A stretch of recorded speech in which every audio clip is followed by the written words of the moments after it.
I'm Owen Bigland. This is the Inside Edge video blog. Okay, as you guys know, every couple of months I like to go in the Paragon system, the Realtor MLS, and just have a look at what's going on with pricing and, kind of special circumstance sales and pointing out some things, overpriced homes and homes that have been languishing on the market and the reason why. So I've been putting this one in my folder and following a couple of these for a little bit.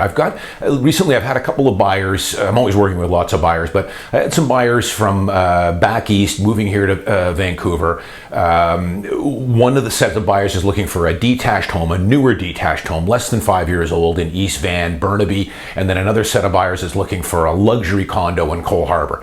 Budget of 2.8 to 3.3 in that area. So it brings up in that price categories. It brings up some interesting product that I've been looking at and viewing, or just looking at on Paragon.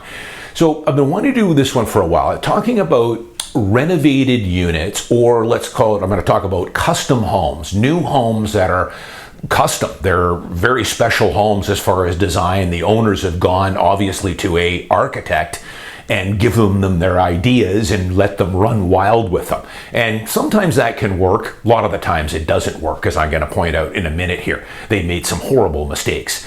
But we'll kick it off with a condo here in Cole Harbour. This condo has been on the market since November 2020. November 2020. I'll give you a little background. It's a good strata. Excellent strata, right on the water in Cole Harbour. I've sold units in this strata before. It's excellent strata. These people bought this unit in October of 2010 for $2.5 million plus PTT. In 2006, when they bought it, it was being promoted as fully renovated in 2006, so 4 years prior, at a cost of $500,000. And yeah, I can believe the cost was $500,000. What they did essentially, again, now this is facing north right on the water. So as you guys know, those units are beautiful. You've got mountain views, water, you're right on the seawall. The one downside to them, of course, though, is they face north. So even in the summer, you don't get a whole lot of direct sun.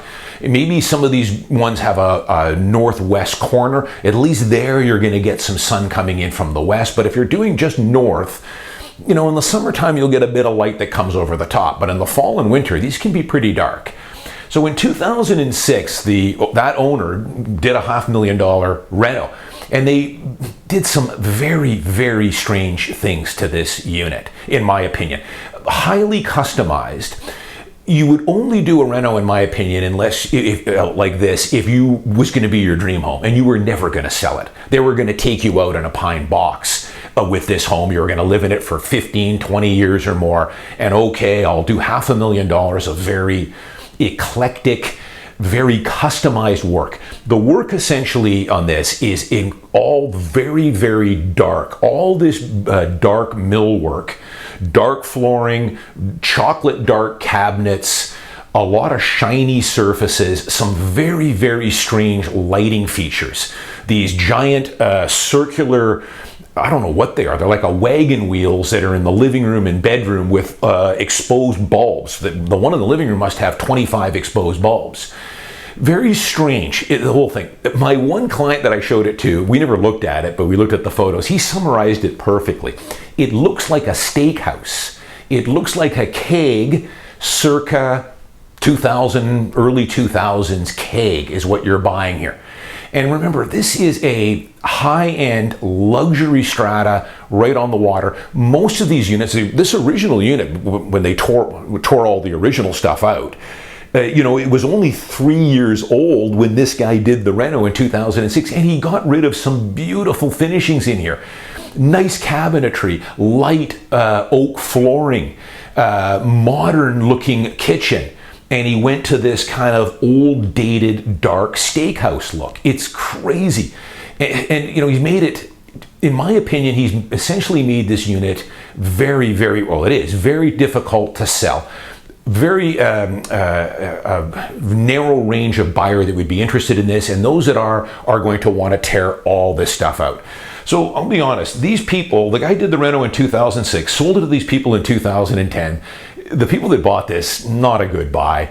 I mean, it's such an eclectic unit to buy, and paid top dollar for it at 2.5. Long story short, they've been trying to sell this thing since 2020, started at $3,630,000, and it's been a gradual descent, reduced it multiple times. I think they've had 4 different realtors on this, which doesn't surprise me. I mean, I would never take a listing like this. I just wouldn't take it. Well, I would give them the straight goods. Listen, this home is going to need to be all gutted. It's not of any interest. It's dated. It looks like someone's buying a keg steakhouse here.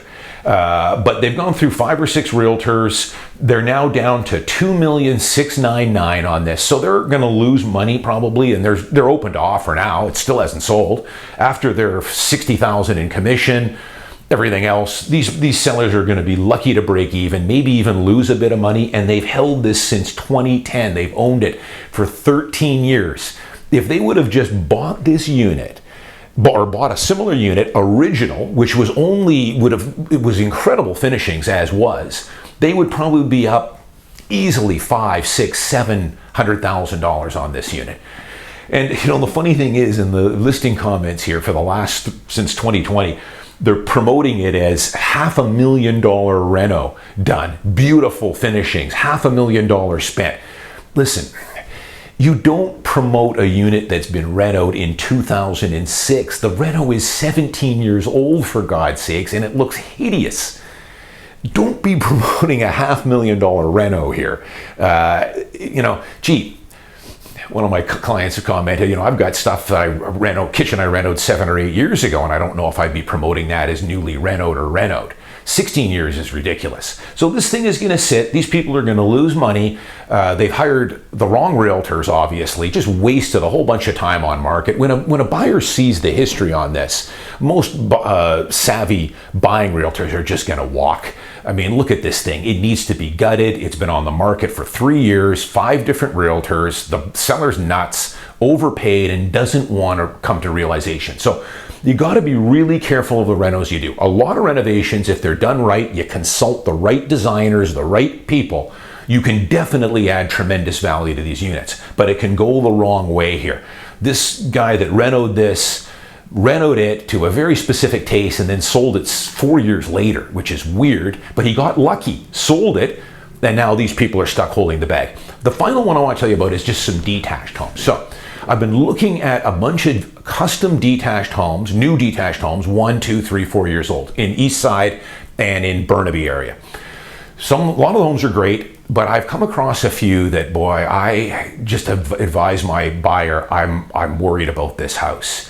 For a few reasons. Some of them, first off, are the old trick where they overbuild a luxury home in a bad location. There's one that is not only on a T street, a T street with dilapidated shacks on either side of you, and then a bus stop, a bus bench right in your front yard.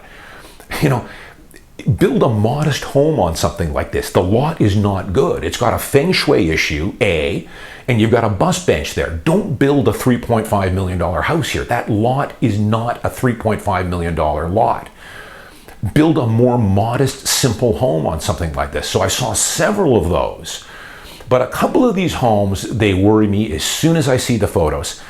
They are heavily customized. One of them has a incredibly large, on the second floor, walk-off deck. It's got to be 600 square feet of space with AstroTurf on it, and below is the living room on the ground floor. Now listen, this might be totally fine. It might, but I have no idea what's going on underneath that AstroTurf, how that is drained. Can we get access to it? Just think about it.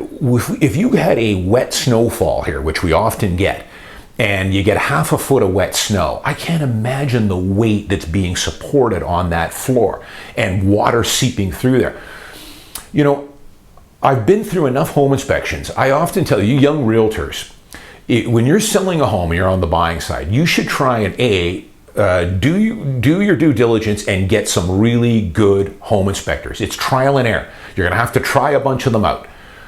And you should always attend the home inspection. I've got a couple of home inspectors I've got. One guy in particular who is the best. I've been using him pretty solid for 10 years now. He's a one-man show, only works 4 days a week. Whenever I can, I get him as my number one inspector. But I have another guy that's almost as good. But for the first 5 or 6 years of using him, I attended the entire inspection, and I learned a ton, both condos, townhomes, and detached homes.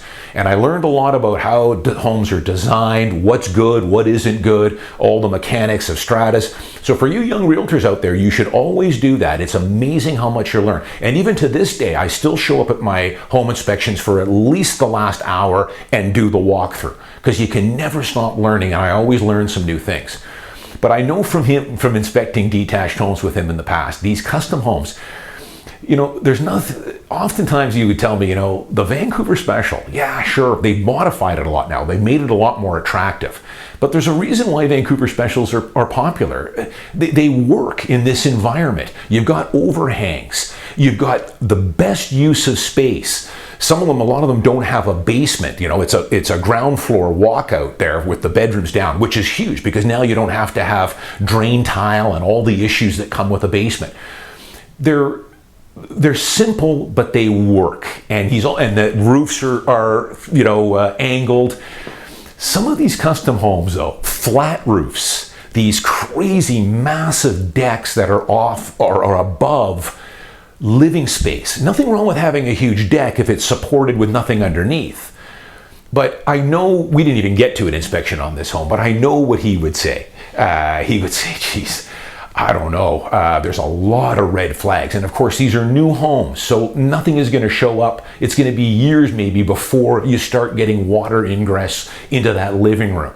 But these customized homes, the locations, just stay away from these folks. There's a buyer for everything out there, and somebody's going to buy this home. And I should point out, there's one that I'm talking about. It's been on the market again for, I think, about 8 months. Here we are. The market is ultra hot. They've had several realtors, several different brokerages.